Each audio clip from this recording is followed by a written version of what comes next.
رمضان ده رحمة من ربنا، نعمة بيحل حياتنا ويفرشها ورود. رمضان ده حياتي. الحمد لله رب العالمين والصلاة والسلام على رسوله الكريم وعلى آله وصحبه أجمعين. أما بعد، فأعوذ بالله من الشيطان الرجيم. بسم الله الرحمن الرحيم. وإذا سألك عبادي عني فإني قريب أجيب دعوة الداعي إذا دعان فليستجيبوا لي وليؤمنوا بي لعلهم يرشدون. صدق اللہ العظیم.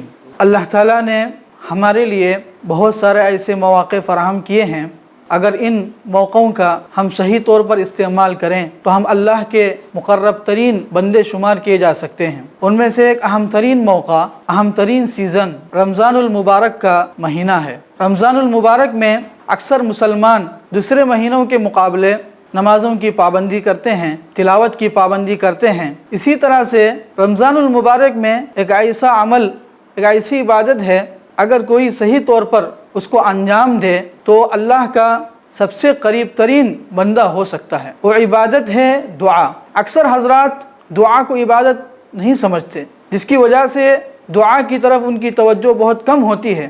چنانچہ اللہ کے رسول صلی اللہ علیہ وسلم کا ارشاد ہے، الدعاء مخ العبادہ، دعا عبادت کا مغز ہے۔ اسی لیے اللہ کے نزدیک سب سے محبوب ترین عمل دعا ہے۔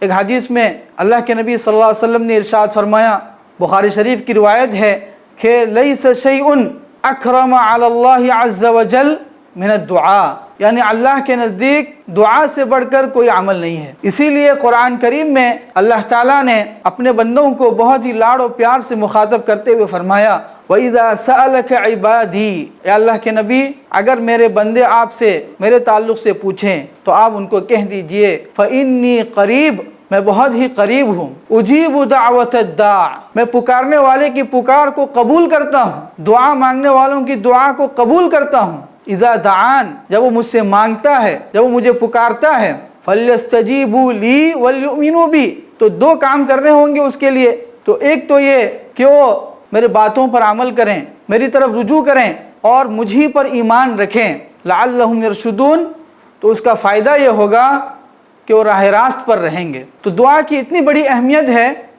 کہ جس کے ذریعے سے اللہ بہت خوش ہوتا ہے۔ تو دعا ہے کیا؟ دعا اللہ سے مانگنا، اللہ کے سامنے ہاتھ پھیلانا، اللہ سے اپنی ضروریات کا مطالبہ کرنا، چاہے اس کا تعلق دنیا سے ہو، چاہے اس کا تعلق آخرت سے ہو۔ کوئی بھی ضرورت پیش آئے تو ہماری نگاہ اللہ کی طرف جائیں، ہم اللہ سے مانگنے والے بنیں، یہ نہ ہو کہ ہماری نگاہ دوسری کی طرف چلی جائے۔ تو جو بھی بندہ دعا کرتا ہے اس کی دعا کبھی رد نہیں ہوتی۔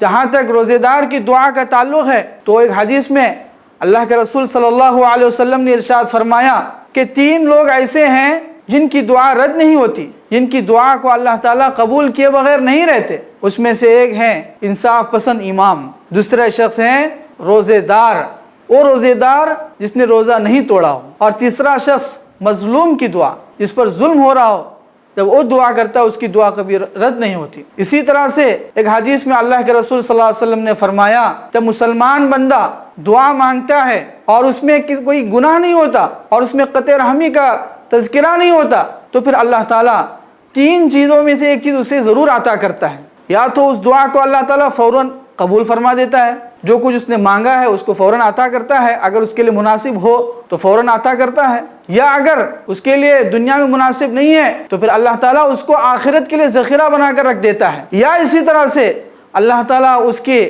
دعا کی بدولت اس پر جو آفات آنے والی ہیں، مصیبتیں آنے والی ہیں، تو اس کو اللہ تعالیٰ دور فرماتا ہے۔ تو رمضان مبارک کا اس مبارک مہینے میں ہمارے لیے ضروری ہے کہ ہم کثرت سے دعائیں کرتے رہیں اور جو بھی ضرورت ہو اللہ سے مانگتے رہیں۔ اس کے ذریعے سے ہم اللہ کے قریب ترین بندے شمار ہو سکتے ہیں۔ اللہ تعالیٰ سے دعا ہے کہ اللہ تعالیٰ ہم کو زیادہ سے زیادہ دعا مانگنے کی توفیق عطا فرمائیں اور ہماری تمام دعاؤں کو قبولیت سے نوازیں۔ آمین۔ وآخر دعوانا ان الحمد للہ رب العالمین۔